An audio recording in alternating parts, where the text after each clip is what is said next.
Hi, I'm Jill Gostin, the IEEE Region 3 Director. I hope you find these volunteer resources useful and informative.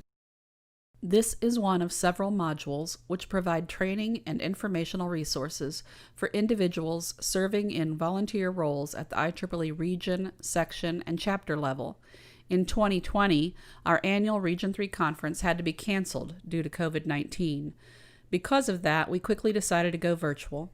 We held WebEx meetings to provide the training and information that was to be given to volunteers at the conference, and we recorded those sessions. These recorded modules created the foundation for our IEEE Region 3 Volunteers YouTube channel. The value of these recorded modules has become very evident, so we will continue to build on what is offered here. If you have suggestions for additional content, please leave a request in the comments below. Again, thank you all for joining. We do have about 19 people attending, and that doesn't include me and Teresa. So I want to thank you all for coming in and joining us this evening.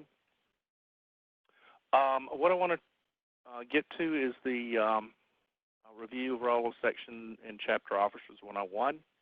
And, you know, this is, I'm going to have to give kudos. This is a presentation that I did steal from Charles. And Charles is not on here for me to give him kudos, but this is his material from the Southeast Con with 2018, so I do want to give him credit for that. So, of course, the main thing that is emphasized with this is teamwork. So as your section leadership team has to pull together and make sure that nobody is overloaded, distribute the work as much as possible and as widely as possible. There's always the discussions around, you know, being able to use what they call micro-volunteering, so find someone who is interested in participating. Don't scare them off by throwing them under the bus with too much to do initially. Just give them a little small task to help with and let them, you know, get kind of acclimated before you give them more and, you know, things to work on. Make sure you help them with that and mentor them and that type thing on the operation of the section or the chapter. So teamwork is key to making this successful, and I just want to make sure you guys are thinking about that when you start running your XComs. So what this is going to be is a review, basically, of things that you would need to do for the different officers. I want to call out the fact that there is a link in the presentation to the centers, the CLA Center for Leadership Excellence, and it does allow you to look at the material that's on the web. It's very good material. I would encourage you strongly to go look at that. Some of the things that you're going to be needing to make sure you're up on is the bylaws, procedures. Look at your section bylaws, the MG operations manual. But you lead the section meetings. You are going to also lead the XCOM, and as such, you will work with committee chairs, chapters, affinity groups to make sure that all the section activities are being effectively coordinated and worked with. I do want to make sure I call out something because I see something here that I want to emphasize, and that is that as the section chair, you need to make sure that you're very actively working with your student branch counselors and the student branch. You know, involve those students with the section activities, maybe even invite a student to be a non-voting member of your XCOM to get their feedback on activities within the section. You do represent the section at region meetings, unlike right now, that would have been at Southeast Con. And then there's the area council meetings that occur typically on Friday evening that you would be a part of and participate in. and again here, unless you've had someone else represent the team or represent the section. The one of the main things that we want to emphasize is that you are the backup on the bank account for the treasurer. So make sure that as the section chair, you do have signing privileges on the bank account. And then you're the one that sets the I'm going to call it it says tone in here, but I'm going to say the vision of the section. You're going to set the prioritization on what you want to try to do during your period as section chair to move that section forward and to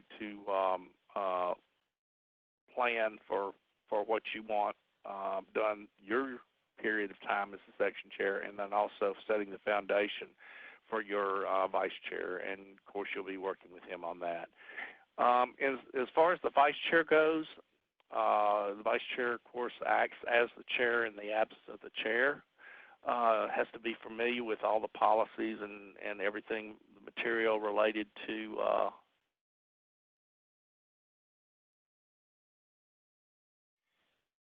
let's see. I'm getting a message from John Horner that he can't hear. So, Bill, if you can make sure, verify that y'all are hearing and seeing what I'm doing.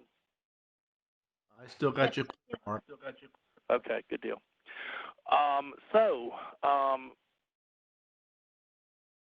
In the absence of the chair, you have to, the section vice chair would assume the role of the chair.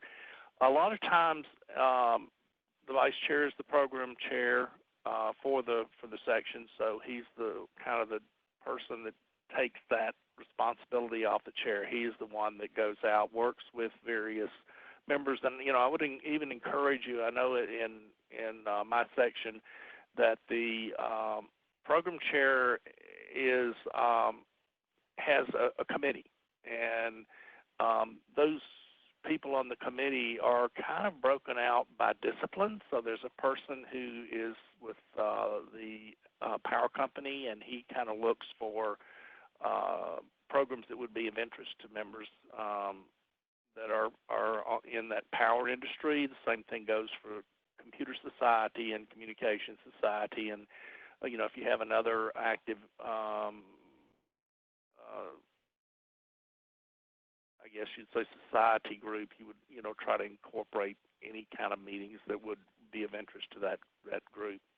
Again, the CLE is an excellent place to go and get that information, and if you click on that link, it'll take you directly to the vice chair information. So very good to be able to pull that stuff up. It's excellent material.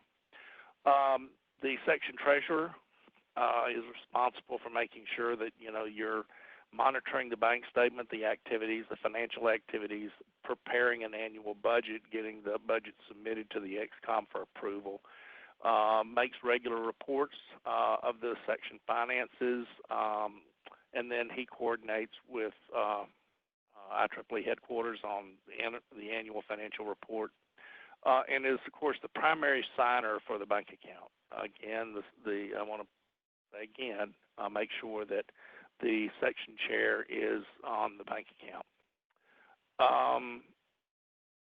And I guess I need to emphasize this. The treasurer would normally secure authorization for any checks that are written. So the way that we've always done that, at least that I'm familiar with, is that in the XCOM there is actually an official vote to determine whether you approve that expenditure of funding out of the section funds. Secretary, basically the recording of the activities around the section, making sure that the records are maintained, and submitting the officer reports, including the officer changes in VTools. I think most of the people on the call tonight are regular long-time folks, but I'll go ahead and say it anyway. Please, for Pat's benefit, make sure, and for other reasons as well, make sure that your information in vTools is correct, that you have the officers set up correctly in vTools so that they are getting the correct information and communications from headquarters in the region. And also that controls who has access to the vTools like OU Analytics and things like that, and ability to submit requests for e-notice and other things that are restricted, I guess you would say restricted access. So be sure that the officer reporting is correct and up to date. And be sure to put not only the start but the end date, and you can always go and revise that date as you change your officers, but it's better to put the end date in when you do that work so that it's clear that is being actively managed. And the reason I say that is, and I'll give you an example. In our section, the treasurer is been in position probably for 5 years now. But if there's no end date on the on the officer record, it appears that that record may be, I'll say, I don't say delinquent. Anyway, it appears that it may be incorrect, that it's not been correctly reported. So be sure to put an end date. That way, on that treasurer record, you would see that, yeah, it started in 2016, but it's got a 2020 date for an end date. And so that just makes sure that everybody understands that it is being maintained accurately. So end dates are very important. The material on a technical chapter chair, is pretty much what you would expect from the standpoint of, that chapter chair is in essence going to handle many of the same responsibilities that the section chair has, except for that society. I'm not going to go through those again, seeing as how it's pretty self-evident. But again, there's excellent material in CLE for training on that. When it comes to key do's and don'ts, and this is an excellent list that I do want to give credit for. Charles put this together, and it really is very important. Recognition.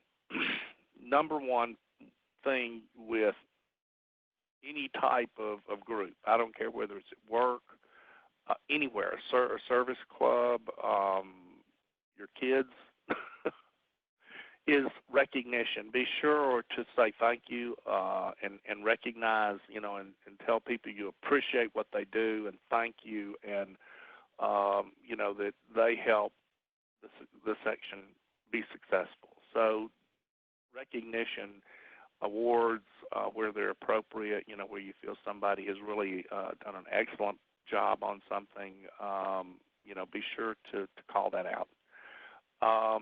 The code of ethics, I'm going to just go ahead and say the IEEE code of ethics is not a heck of a lot different than the code of conduct that I had when I was an employee. So, generally, the things you're going to see there are going to be what you would always expect. Is basically you're going to behave, carry yourself out in position ethically and follow, the code as it's written up in the IEEE website. Again, use the Centers of Excellence. That's an excellent resource for not only officer training, but for other training, soft skills and things like that. So the other key thing, and I hope everybody has done this, is as an officer, you're required to certify that you have done training, you understand conflict of interest and things like that. So if you have not done that certification, I think you would have probably gotten a nasty little email from headquarters. But if you need help with that, please let us know. As you are completing meetings. Be sure to report attendance and make sure that you, the section, the chapter, the branch, whoever, that you're getting credit for those meetings, so that at the end of the year and as you're closing out the year, you do get the bonus on completing that on time and for completing the required number of meetings for the chapter, for the section, whatever. This one, I think, everybody in management fully understands. You don't want to micromanage. People don't like that, and it's not very effective, and it means that, you're not letting people grow into position, and you will definitely want other people in the section to grow to position so that, hate to say this, but so that you can step back and take a backseat role of a mentor. Don't overpromise.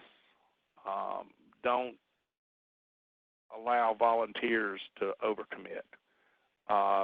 If you see someone getting overloaded, work with them to find someone to help them out. So, for example, if you don't have an assistant treasurer to kind of be the backseat driver for your treasurer and several other, if you don't have someone helping your program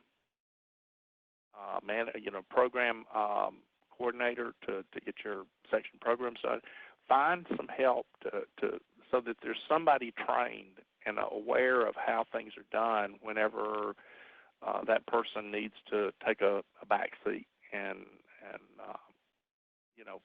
don't burn people out. They can't keep doing this year after year without it taking a very big toll on them personally and the section as well. And maybe this one should have been up front. Have fun. I don't know of anything that we do in life that is not a heck of a lot better and more effective and well received than if you're having a good time and having fun. So I think that's a huge one to keep in mind. And I think if you're having fun, the next one kind of follows along with that. If some people see you getting excited about what you do, getting excited about IEEE, then they're going to want to join and be volunteers as well. So that pretty well sums up the do's and don'ts. And I think, there are other different positions that you'll want to make sure that are covered with your section.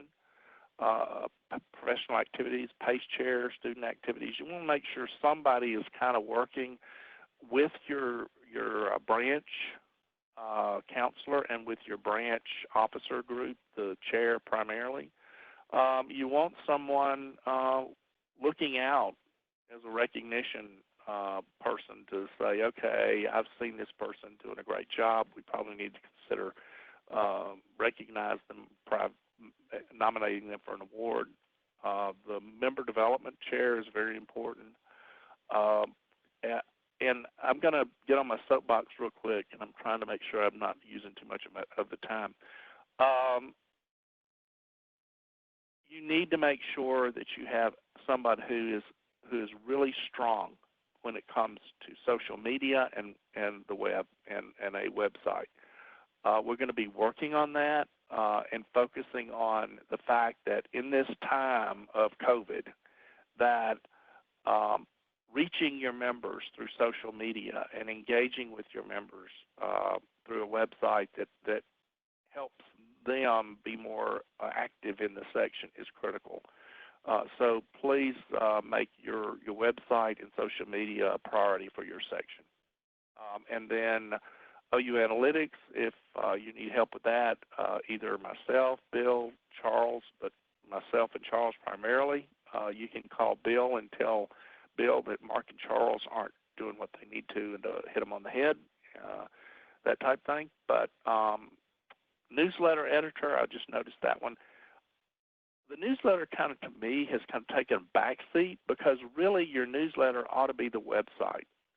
You ought to have content on the website, articles, things that are available through the website, because not too many folks are actually having, a formal newsletter anymore. So your webmaster needs to be also kind of your publication editor as well. Again, this is saying the same thing, but in a different way. Make sure that you don't overload people. Get more people involved. Get micro volunteer activities, and have them help you out. A good way to do that is the programs. Ask somebody to find you a program and help you out with that program. Be enthusiastic. The next thing is just a list of links so that you have that as a reference.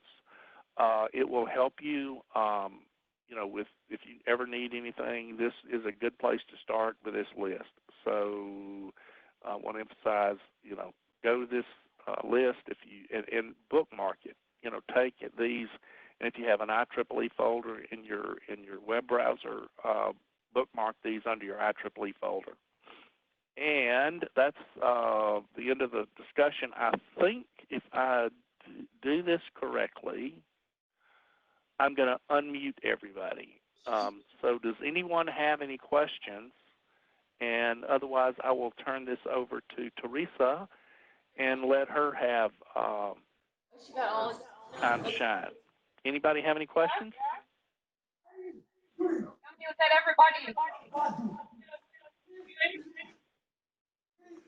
Okay, I'm not hearing anything, so I will go ahead and mute everyone again and turn this over to Teresa. So let me mute myself. Teresa, if you'll take over. Okay, let me see if I can share. No, it's not letting me do that yet. Nope, it's not letting me. Let's see. Can you relinquish your host role?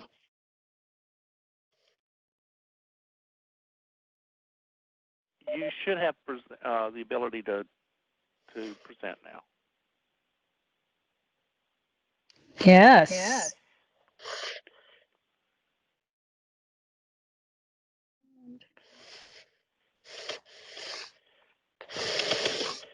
Thank you, Mark. Can you go ahead and mute yourself now? Thank you. So I'm going to talk about how to do succession planning and how to engage volunteers to make succession planning easier to do.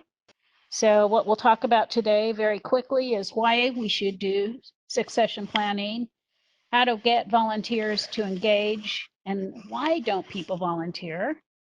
We'll talk about number one secret about why people don't volunteer, and we'll also go over the do's and don'ts when you're trying to recruit volunteers. And we'll talk about the next steps, how you go from here, and how to take care of your volunteers. And as always, there's time for questions. If you have, I'll stop at every screen and ask if there's any questions. And if there's not, I'll just go forward. And I think we won't have an echo because I'm using earbuds. So any questions about the agenda? Okay. So the number one reason you should do succession planning is you don't want to do your job forever. You want to retire someday. But in addition to that, it also helps your section so that it can continue to go on indefinitely. It helps you identify who would be ideal leaders. And it gives you a way to train and develop your future leaders, and also disaster proofs your section. You never know what's going to happen to someone who may move or leave or become ill. And so having a group of engaged volunteers who you identified as possible successors is really to your benefit. And then also it gives you an opportunity to try something different. So if you're currently the secretary, you could become treasurer and then chair and then go on to region leadership roles. Any questions about the importance of succession planning? Okay. Teresa, just so you'll know, what I'm doing is I've asked everybody if they have questions to post them in chat, and I'll bring them up because everybody's muted, so they really can't ask questions unless Oh, you muted them. Yes, they are all muted. You only have to mute yourself. No, well, I want anyway. So if anybody has any questions, just post them in chat, and I will ask them for you. All right, thank you, Mark. All right, so the truth is we can't really have too many volunteers. We can always use more. And so looking for volunteers is pretty much a year-round job. So here are some of the problems that you may have experienced when you were trying to find volunteers. You might not be able to find people who want to do it, or you'll find someone who says they'll do it, but then they don't actually do what they said they would do. And it's really hard when you don't write their reviews or give them a paycheck to actually have much of a carrot or a stick to help them. Other volunteers start out really strong and then they just kind of fade away. So we're going to talk about why that happens, how to get more people involved and engaged, and we also want to do it in a way that optimizes your time so that you're not spending more effort on this than is necessary. So, a lot of people don't volunteer. In fact, the vast majority of people do not volunteer. Typically, it's because they're busy, they have family, they have jobs, they have other volunteer opportunities. They think someone else would be better at the job.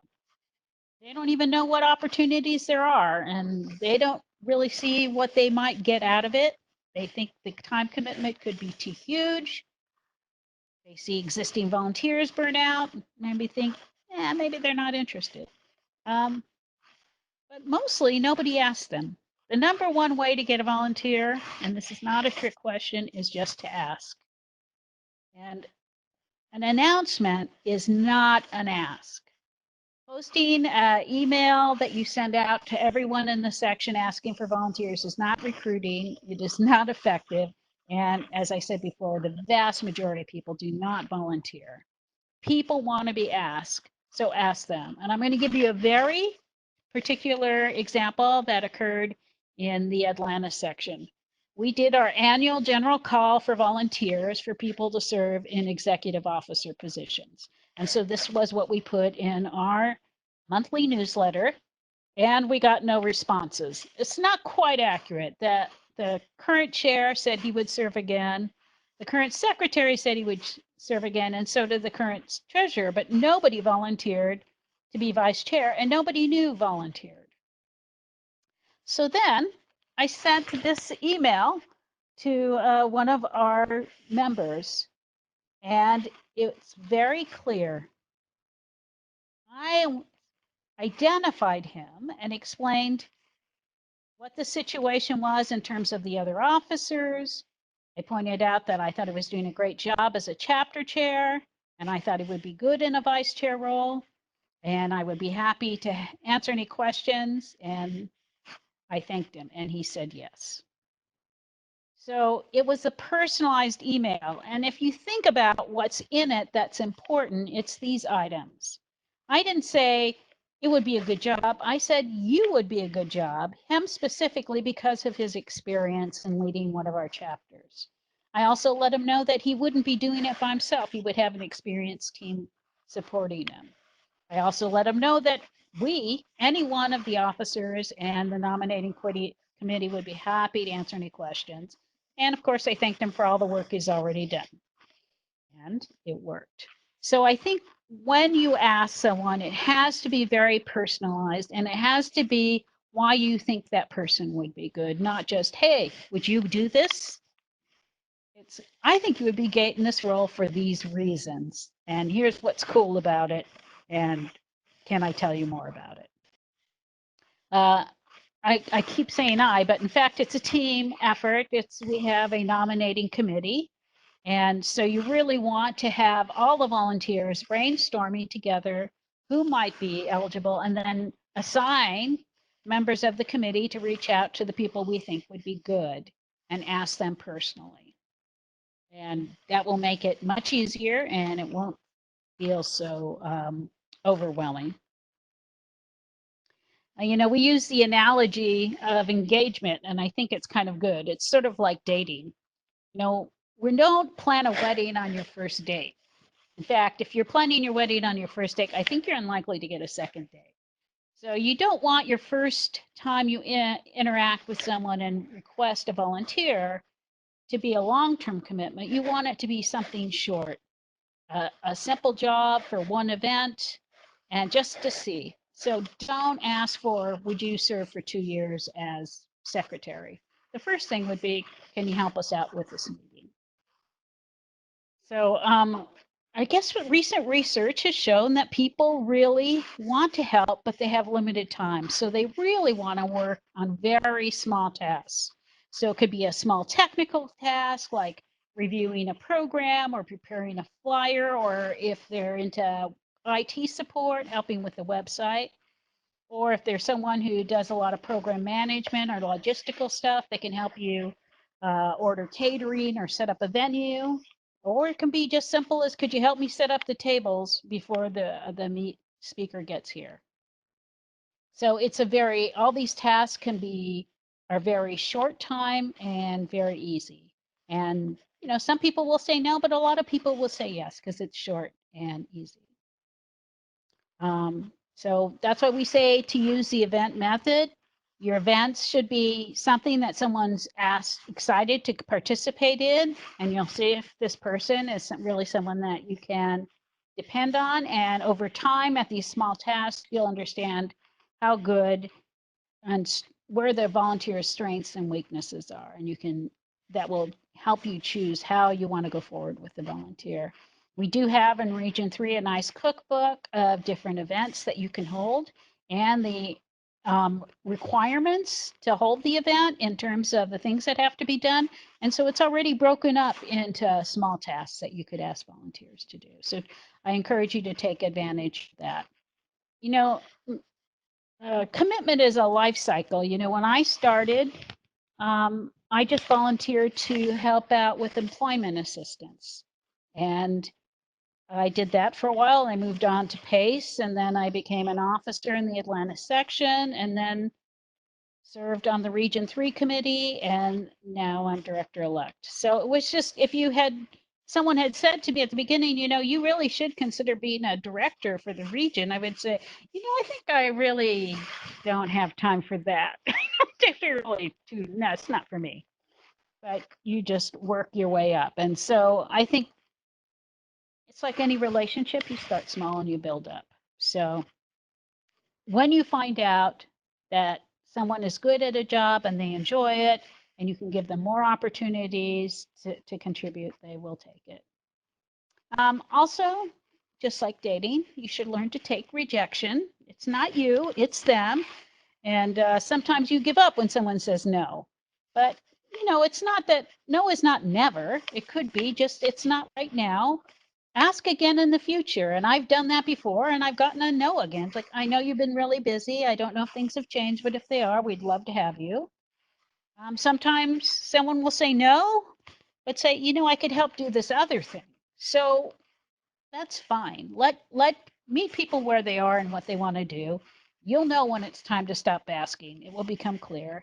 And some people will come back later. I always say that IEEE is going to be around whenever we're ready. So people come forward, they volunteer a lot, and then things change in their life, and they step back and work on that. And then later on, they'll come back and get involved again.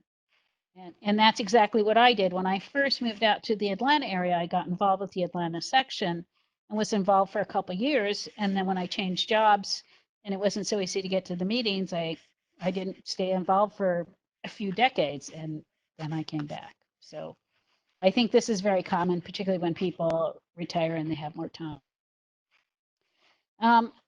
Again, like dating, we don't want to date just for the opportunity to be with someone. We want to be with someone who's a good match.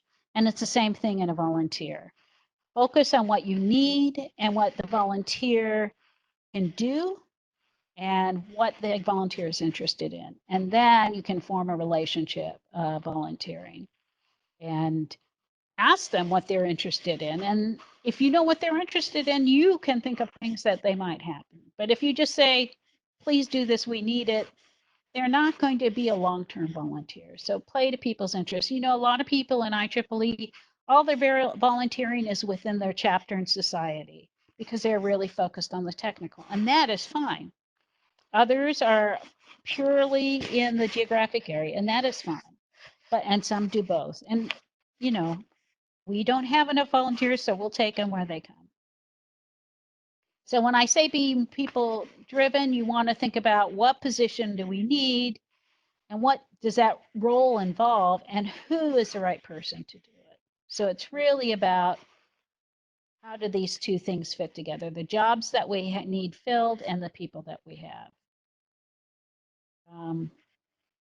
Don't fall into the trap of just trying to get someone in the job. If you're desperate, it's like being desperate for a date. It will be obvious and it's a turnoff. And the first thing people will think is, well, there must be really something wrong with that job if nobody will do it.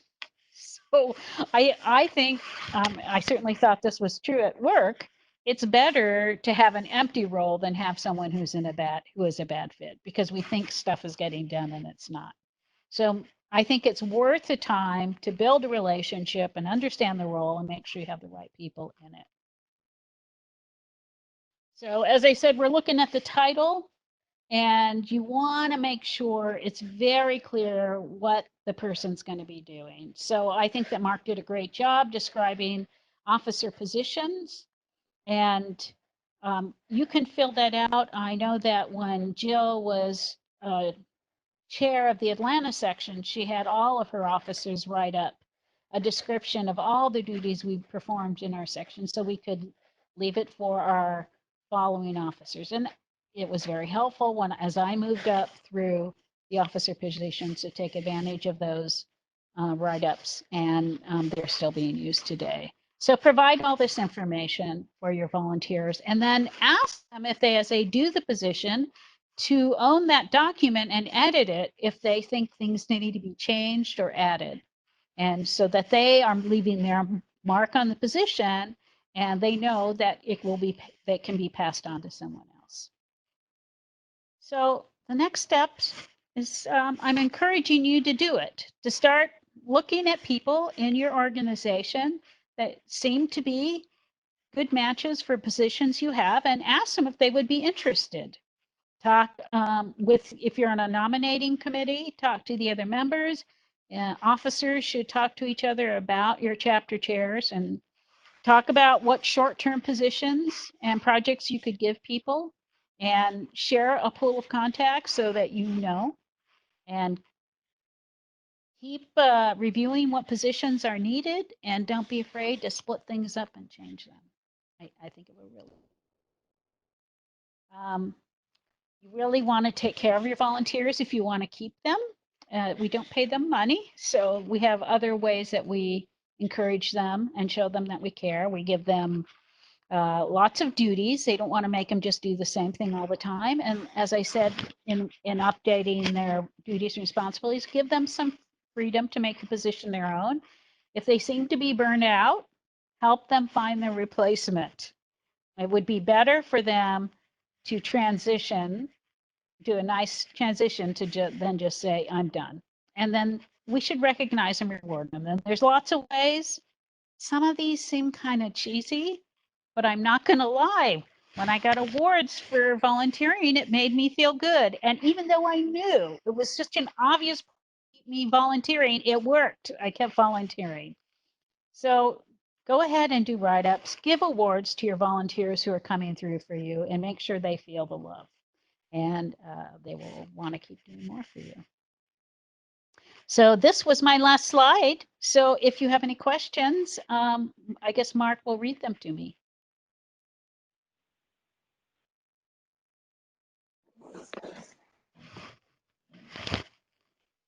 I've unmuted everyone except myself. So anybody have any questions?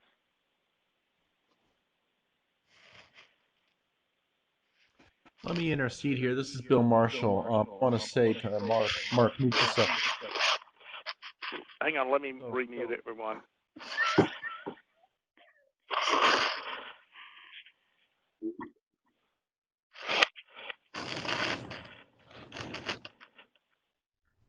All right, Bill. Bill. I've got you unmuted. All right, thank you, Mark. I want to thank Mark and Teresa for the presentations. Mark, mute yourself, Mark. What I want to make clear to everyone on this call, and I've looked at the people on the call, there are past directors on the call, a current director, a director-elect, volunteers here to help you. There is no one on this call judging you. There are, as you may or may not know, you probably know, IEEE is a 501c3 nonprofit organization. It has tax and legal responsibilities and things it has to do. There are some things, especially related to finance, that have to be done properly. But by and large, we are a volunteer-driven organization, and if you need help, reach out to us. And so when people talk about this committee or that, especially like a nomination committee, it may be just 2 or 3 people who said, let's see if we can find our replacements. Well, then you're the committee. The aspiration is always for you to be able to create the continuity, that Teresa's talking about, to fill the roles that Mark was talking about, to accomplish something where you can get a vibrant, robust section going.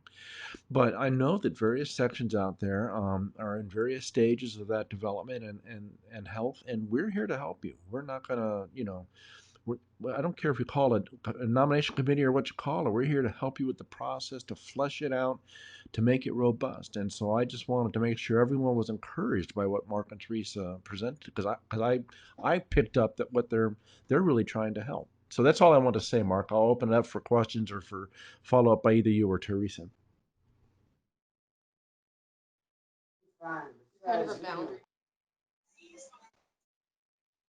Everyone should be unmuted now, except Teresa.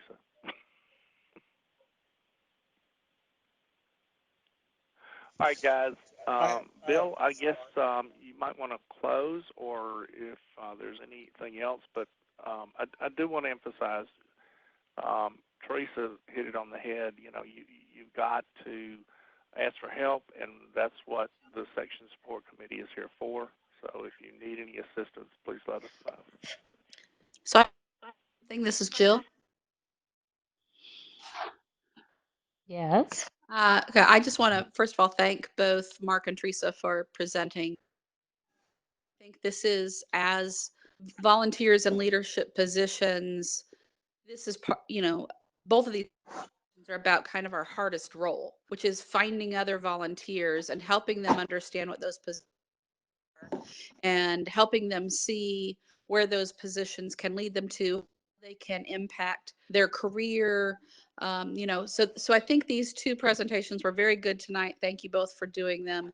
And everybody will make use of the information and especially the links that were given to help you with that recruit volunteers. Can we get these up on the website? So if anyone wants to share them with their other people in their sections, they can do that. Yeah, that's the plan, Teresa. We're working on getting the recordings put up. We'll be offering by streaming sometime in the next week or 2, and then the presentations will be on the web on a couple of different places, actually. Excellent.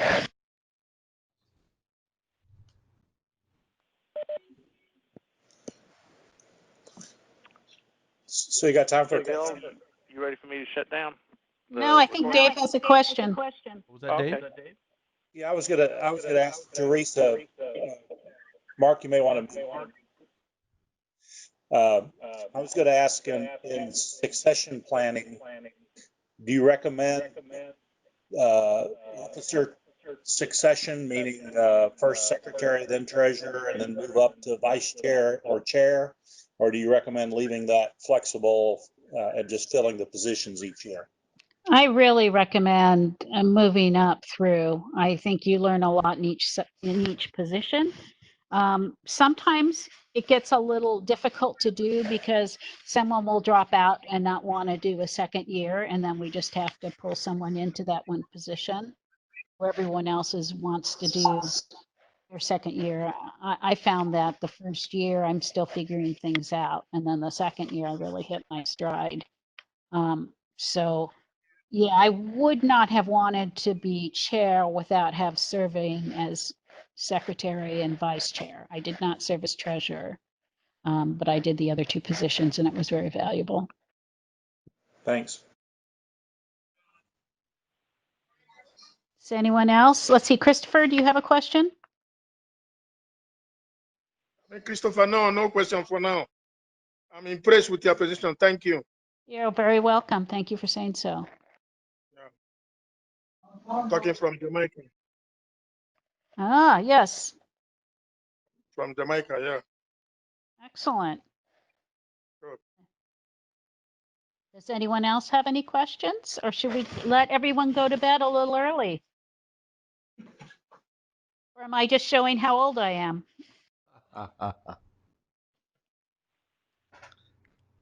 Well, thank you everyone for your time tonight. We really appreciate your service, and we'll try and get this information available to you to review or to pass on to others just as soon as possible. Thank you. Good night.